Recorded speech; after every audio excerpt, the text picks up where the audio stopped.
The Humane Society of the Ohio Valley took its adoption efforts on the road this weekend, and it paid off. The shelter partnered with We Love Pets in Marietta to host Puppy Mania. This first of its kind event was focused on finding homes for adoptable puppies. Organizers brought 14 dogs to the store, hoping to connect them with families in the community.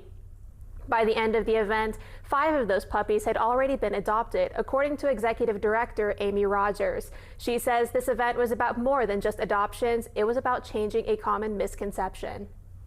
I think it gives us visibility in the community. A lot of times people think that we don't have puppies that are available for adoption.